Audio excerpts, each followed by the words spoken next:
Hi, I'm Dr. Cheryl Chase. Welcome to Chasing a Child's Potential.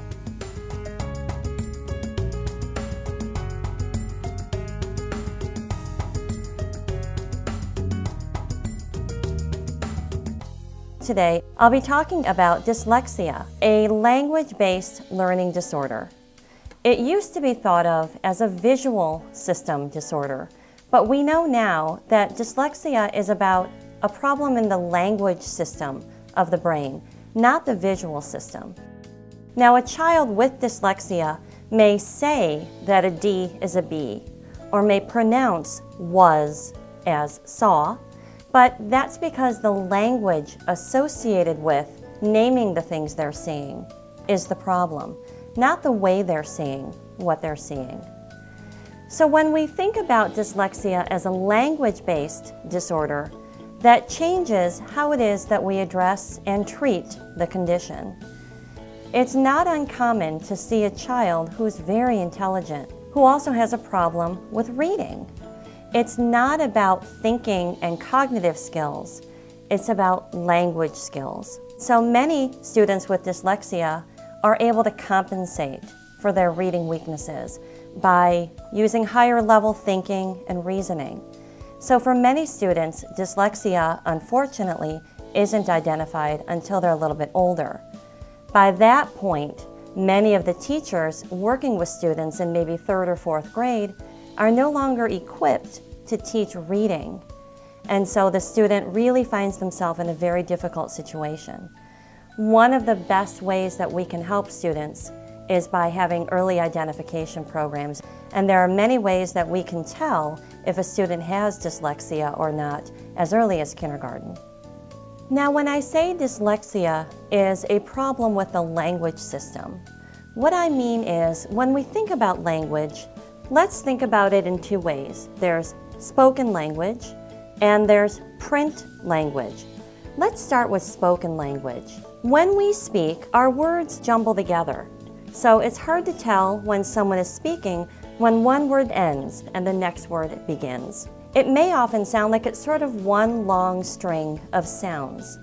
If a child doesn't understand that spoken language is a bunch of little bits of sound all pieced together in different sequences, kind of like building blocks, then the child's going to struggle later to learn how to break a word down in order to read it or to spell it.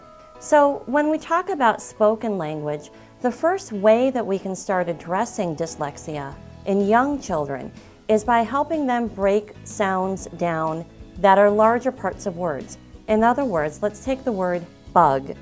So bug has 3 what we call phonemes. The B sound for the letter B, the sound for the letter U, and the G sound for the letter G. The child needs to be taught, sometimes very explicitly, that there are 3 sounds in the word bug.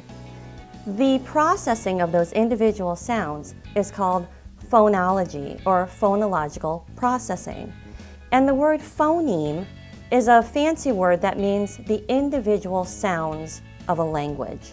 Now, English has 44 phonemes, 44 little building blocks that we can shuffle around in different sequences and different orders and make a whole bunch of different words.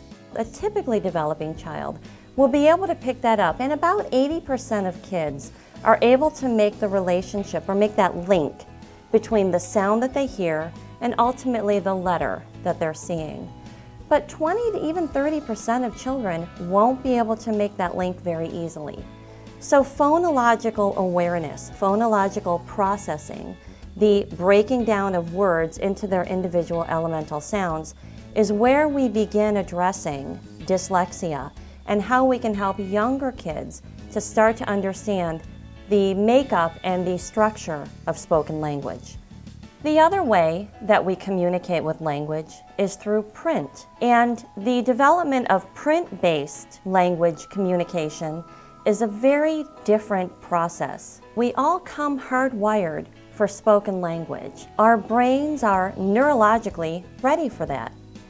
Print-based language requires very different brain centers, and we're actually not hardwired for print-based language. Print is something that man developed. What we are doing when we're teaching a child to read is we're taking the parts of the brain that are hardwired for spoken language and the parts of the brain that are hardwired to process visual information, general visual information, what you see around you. And we're forcing those two parts of the brain to develop connections.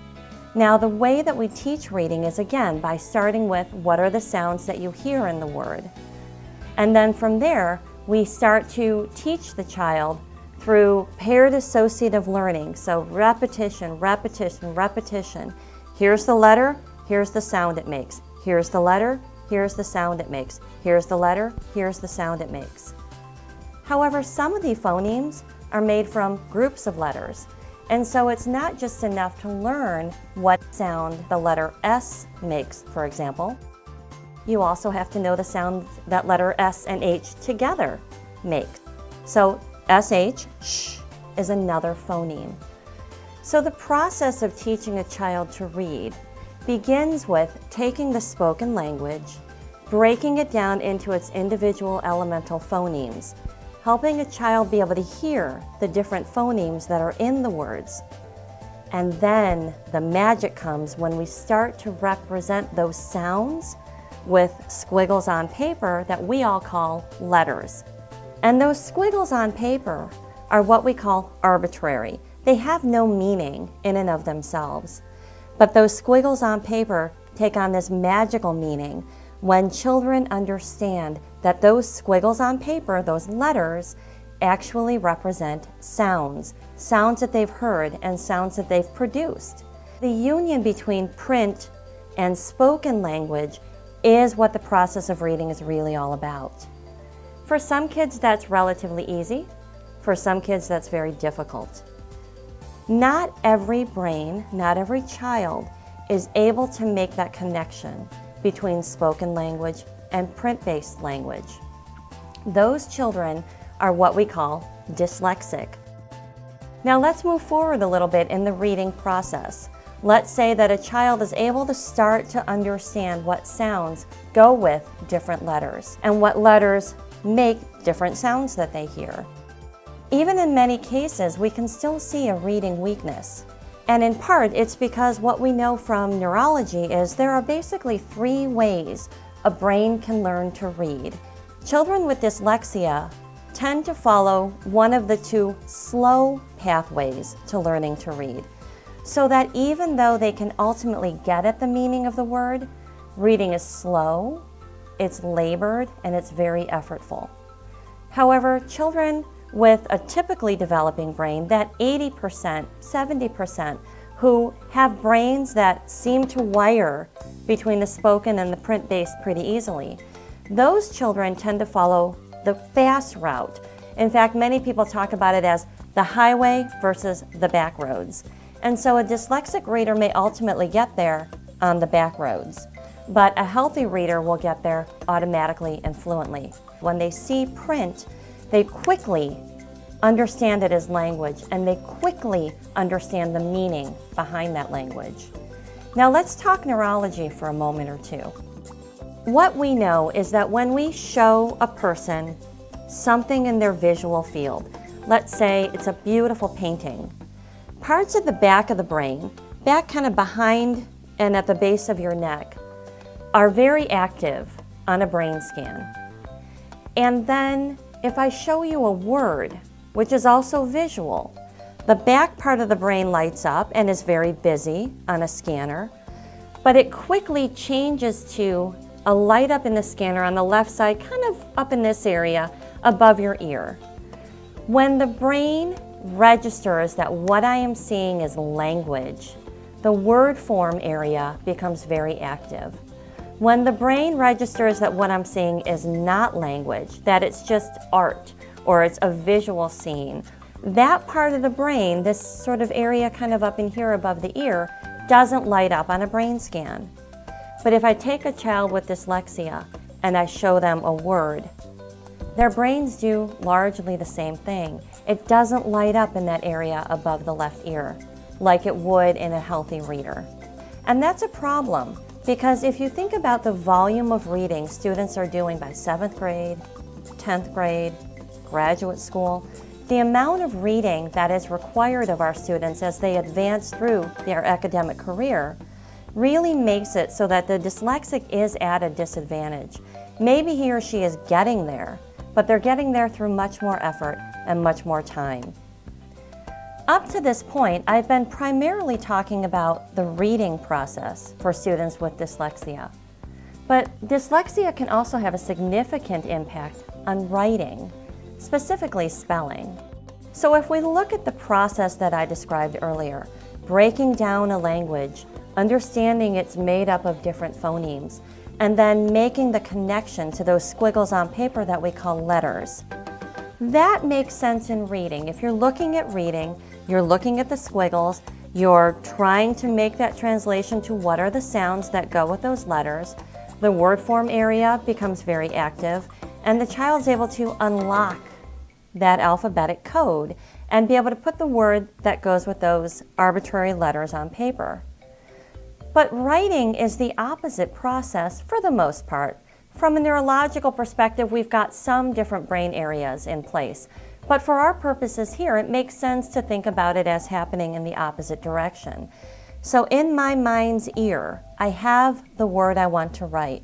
I know the sounds I want to write. So let's say I'm trying to write the word elephant.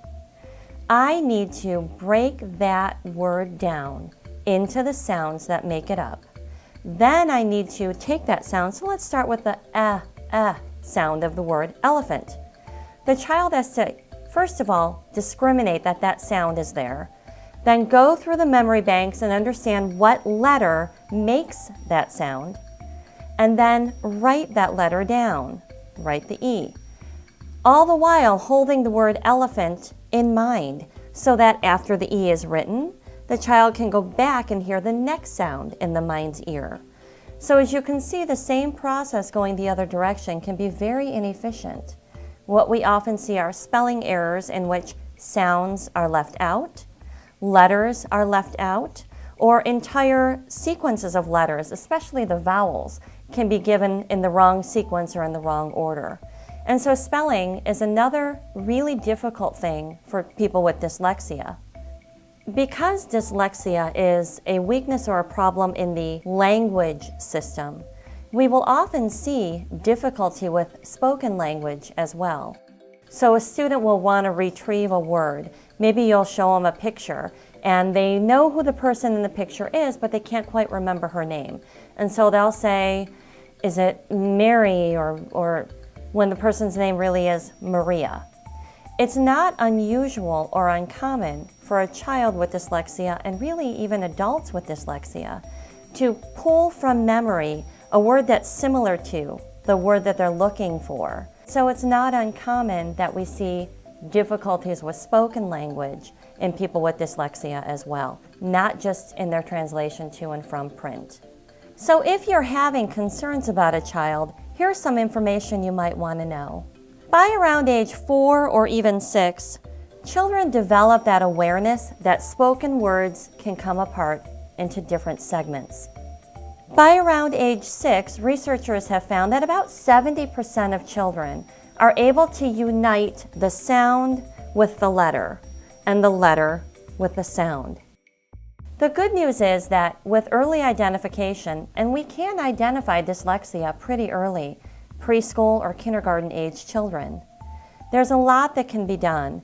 And with structured language intervention, students with dyslexia have a very high likelihood of reaching their potential and doing everything that they want to do with their lives academically, socially, and occupationally. Thank you for joining me today. I'm sure you'll find this information helpful as you're out there chasing a child's potential.